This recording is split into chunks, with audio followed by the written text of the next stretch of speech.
खर्च किए गए हैं। हालांकि नगर निगम के मुख्य नगर अधिकारी को टाउन हॉल पर हुए खर्च की सही जानकारी तक नहीं है। ऐसे में अधिकारियों के पास जानकारी का अभाव रहता है, यह साफ हो गया है। नगर निगम के मुख्य नगर अधिकारी अशोक कुमार के अनुसार टाउन हॉल पर महज 50 लाख रुपए ही खर्च हुए हैं। वहीं नगर निगम मेयर विनोद चमोली ने बताया कि पिछले 2 सालों से चल रहे टाउन हॉल निर्माण कार्यों में 1,52,00,000 रुपए से अधिक का खर्च आया है। साथ ही उन्होंने कहा कि टाउन हॉल की मेंटेनेंस के लिए भी 1 करोड़ की धनराशि अलग से स्वीकृत की गई है, जिससे कि टाउन हॉल को मेंटेन किया जा सके। नगर निगम अधिकारियों के पास जानकारी के अभाव का यह कोई पहला मामला नहीं है जिसमें उन्हें फजीयत का मुंह देखना पड़ा हो, लेकिन अधिकारियों की जानकारी के अभाव के चलते कई बार इसका खामियाजा जनप्रतिनिधियों को भी भुगतना पड़ता है। एक बार फिर से नोएडा पुलिस की लापरवाही साफ नजर आई है। मामला रेडिशन होटल में छेड़छाड़ का है। मामला आहिस्तापाल होने की वजह से पुलिस ने पूरी रात इसे दबाने की कोशिश की, लेकिन जब लड़की पक्ष ने इस पर दबाव डाला तो आखिरकार पूर्व आईएएस के बेटे विवेक शर्मा को गिरफ्तार कर लिया गया। सेक्टर 20 थाना पुलिस ने एक पूर्व आईएएस के बेटे को छेड़छाड़ के मामले में गिरफ्तार किया है। बताया जा रहा है कि आरोपी ने रेडिशन होटल में एक लड़की के साथ छेड़छाड़ किया था। फिलहाल पुलिस ने आरोपी के खिलाफ छेड़छाड़ का मामला दर्ज कर लिया है और आगे की कार्रवाई कर रही है।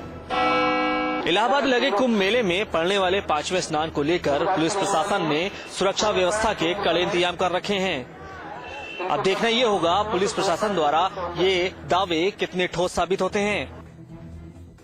इलाहाबाद के कुंभ मेले में लगातार मीटिंग कर माथापच्ची करते हुए पुलिस प्रशासन और आर्मी के ये ऑफिसर्स कल होने वाले माघी पूर्णिमा स्नान पर्व की सुरक्षा को लेकर चिंतित हैं। उनकी ये परेशानी बढ़ाई है 21 फरवरी को हैदराबाद में हुए बम धमाकों ने।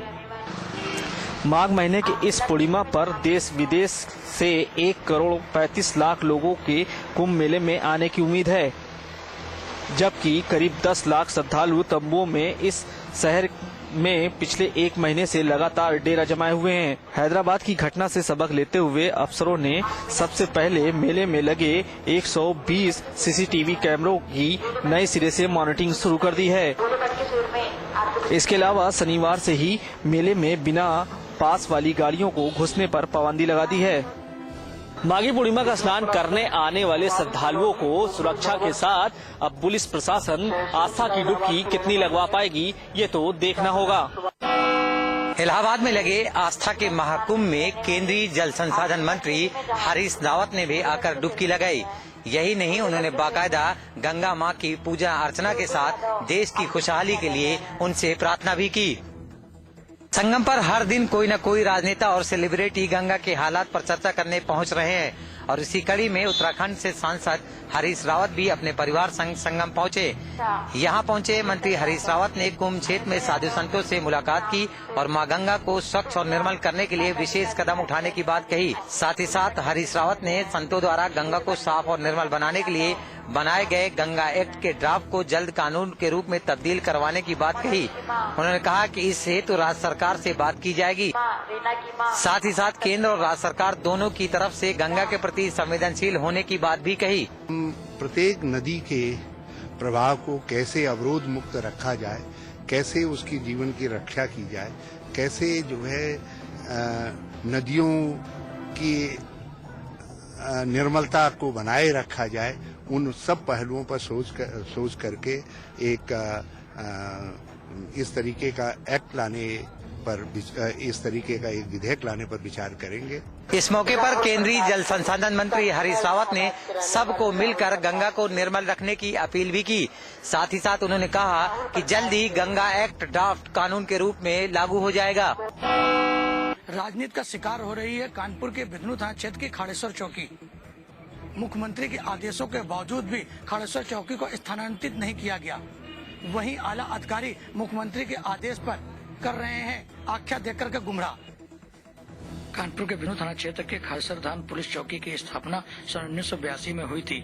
सन 1991 में तत्कालीन मुख्यमंत्री मुलायम सिंह ने इस पुलिस चौकी को रिपोर्टिंग पुलिस चौकी का दर्जा दे दिया था और इसका उद्घाटन तत्कालीन राज्यपाल सत्यनारायण रेड्डी ने किया था। पिछले विधानसभा चुनाव में बसपा की सरकार बनी, लेकिन अनंत कुमार मिश्रा अंटू सपा के प्रत्याशी अरुणा तोमर से चुनाव हार गए थे और खाड़ेश्वर धाम की बाबा जी पर सपा के प्रत्याशी का समर्थन का आरोप भी लगाया था। अंटू मिश्रा चुनाव हार गए, लेकिन बसपा की सरकार बन गई और अपनी पैठ के चलते अंटू मिश्रा कैबिनेट मंत्री बन गए और उन्होंने खुन्नस में खाड़ेसर चौकी को 2009 में गांव से 2 किलोमीटर दूर संभुआ पंचायत भवन में कब्जा कर उसमें स्थापित करा दिया। 2012 में दोबारा सपा की सरकार सूबे में वापस होते ही मुख्यमंत्री ने चौकी को खाड़ेसर वापस लाने के आदेश दिए, लेकिन सपा विधायक मुनीर शुक्ला से चौकी को पुनः खाड़ेसर लाने की सिफारिश की, लेकिन विधायक पूर्व कैबिनेट मंत्री के रिश्तेदार हैं और खुद को इस पुलिस चौकी का स्थानांतरण के इच्छुक नहीं है। ग्रामीणों ने पत्र द्वारा मुख्यमंत्री अखिलेश यादव को भी इस मामले की जानकारी दी तो मुख्यमंत्री ने पुलिस महानिदेशक से पुलिस चौकी के बारे में जानकारी मांगी, तो कानपुर के एसएसपी क्राइम ने मुख्यमंत्री को गुमराह करते हुए झूठी आख्या भेज दी कि पुलिस चौकी का स्थानांतरण खाड़ेसर कर दिया गया है। और तो और पहले इस रिपोर्टिंग पुलिस चौकी का नाम था खाड़ेसर धाम पुलिस चौकी और अब तो नाम भी बदलकर संभुआ फाटक पुलिस चौकी कर दिया गया है। आला अधिकारी मुख्यमंत्री और डीजीपी के आदेशों पर कितना अनुपालन करते हैं या इसी तरह के उनकी आंखों में धूल झोंकते रहेंगे।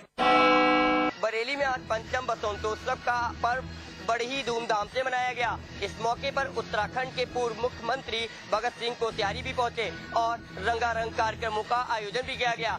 देख सकते हैं किस तरीके से यहाँ पर जो सांस्कृतिक कार्यक्रम हो रहे हैं, यहाँ पर लोग उनको कार्यक्रम को बड़ी उससे देख रहे हैं। आप देख सकते हैं कि खुद मुख्यमंत्री जो पूर्व मुख्यमंत्री हैं उत्तराखंड के, वो भी इस प्रोग्राम को बड़ी उससे देख रहे हैं और चारों तरफ लोगों का यहाँ पर हुजूम उमड़ा हुआ है। हर कोई जो कलाकार हैं छोटे छोटे, ये उत्तराखंड की अपनी संस्कृति को यहाँ पर दिखा रहे हैं और पंचम बसंतोत्सव का पर्व मना रहे हैं। वहीं इस मौके पर उत्तराखंड पूर्व मुख्यमंत्री हैं, उन्होंने सोनिया गांधी पर निशाना साधा। उन्होंने हेलीकॉप्टर सौदे पर सोनिया गांधी पर निशाना साधते हुए कहा कि जो पूरा देश जानता है कि इसमें सोनिया गांधी इन्वॉल्व है। वहीं नरेंद्र मोदी के लिए उन्होंने कहा कि जो पूरा देश चाहता है वही होगा, यानी कि एक बार फिर नरेंद्र मोदी को पीएम बनाने की बात पर मोहर लग गई है।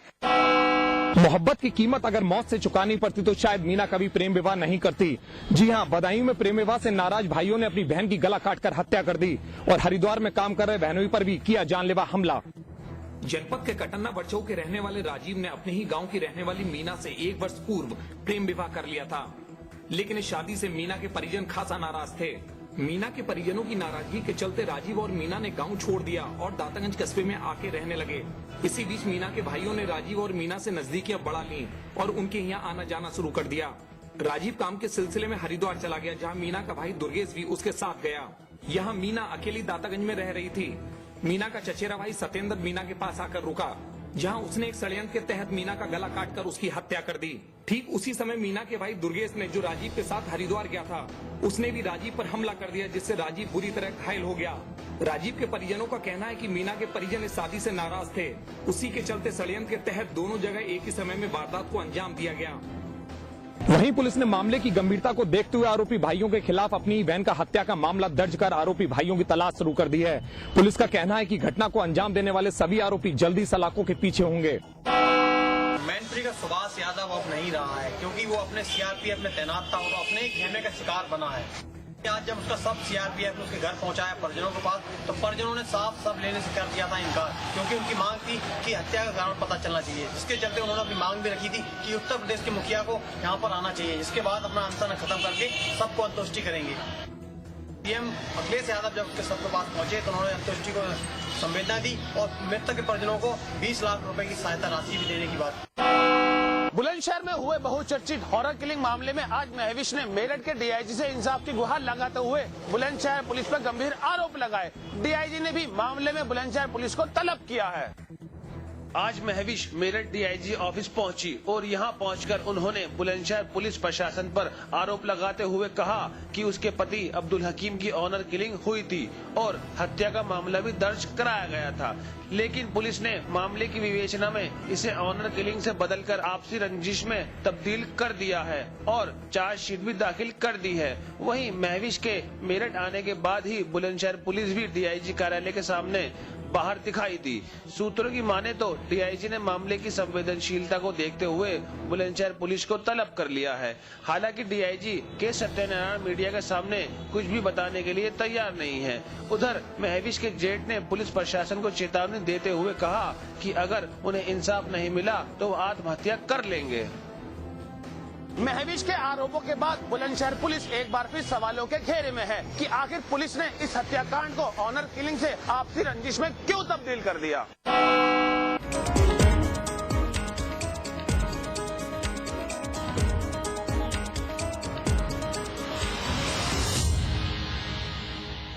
जिंदगी में समझौते हमें कबूल नहीं, ये सीखा है हमने रजनीगंधा बनाने वालों से, जो क्वालिटी से कभी भी कोई भी समझौता नहीं करते। रजनीगंधा, क्योंकि इसमें है 200 रुपए प्रति किलो अव्वल क्वालिटी की सुपारी, 900 रुपए प्रति किलो खुशबूदार इलायची के दाने, 900 रुपए प्रति किलो गुणकारी कट्टा, 90,000 रुपए प्रति किलो शीतल चंदन तेल, 2,60,000 रुपए प्रति किलो रूह केवड़ा। इसमें टेस्ट है, तंबाकू नहीं। तो आइए आप भी आजमाइए रजनीगंधा। रजनीगंधा, विश्व का सर्वाधिक बिकने वाला प्रीमियम पान मसाला।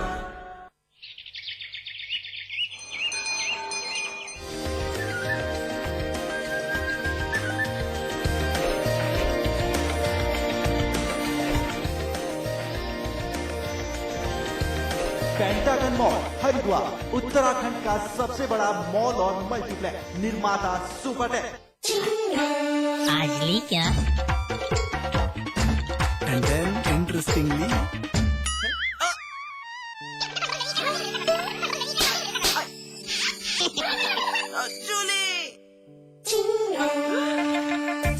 Refreshing mini gum. आज ली क्या?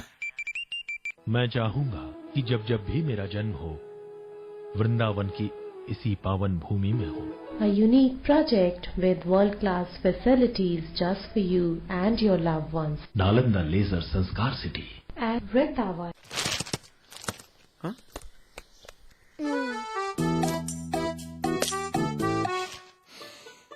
सौंफ, इलायची, खजूर, मिश्री। वाह, सब एक से बढ़कर एक है, मगर कोई अपना बड़प्पन नहीं जताता, है ना? रहो हमेशा पास पास। मेरा ही तो हिस्सा है तू, हर पल का किस्सा है तू, तुझको निहारो और फिर नजरें उतारो, खुशियाँ दी इतनी सारी, सब तुम पे वारो। पर सोचती हूँ कभी कभी, कब तक रहेंगी ये खुशियाँ बनी? अगले बच्चे से पहले रखेंगे 3 साल का फासला, ताकि मुन्ने की हो सही देखरेख और तुम दोनों रहो सेहतमंद। फिर रहेंगी खुशियाँ बरकरार। और इसका एक सही तरीका है, IUCD। महिलाओं के लिए सबसे असरदार लंबे समय वाले गर्भ निरोधक उपायों में से एक है IUCD। इसे आप डिलीवरी के तुरंत बाद या फिर बाद में कभी भी अपना सकते हैं। मैं चाहूंगा कि जब जब भी मेरा जन्म हो, वृंदावन की इसी पावन भूमि में हो। A unique project with world-class facilities just for you and your loved ones. Nalanda leisure Sanskar city At Vrindavan. स्वाद बड़ी चीज है, स्वाद से बढ़कर कुछ नहीं। तुलसी सादा पान मसाला। सौंफ, इलायची, खजूर, मिश्री। वाह, सब एक से बढ़कर एक है, मगर कोई अपना बड़प्पन नहीं जताता, है ना? रहो हमेशा पास पास। जिंदगी में समझौते हमें कबूल नहीं, ये सीखा है हमने रजनीगंधा बनाने वालों से, जो क्वालिटी से कभी भी कोई भी समझौता नहीं करते।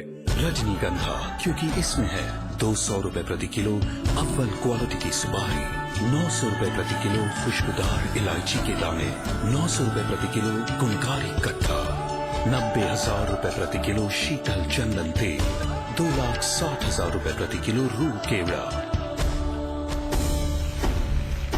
इसमें टेस्ट है, तंबाकू नहीं। तो आइए आप भी आजमाइए रजनीगंधा। रजनीगंधा, विश्व का सर्वाधिक बिकने वाला प्रीमियम पान मसाला। आज ली क्या?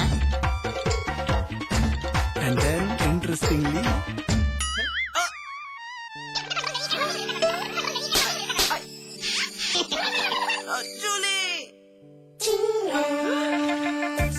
refreshing mini gums. आज ली क्या?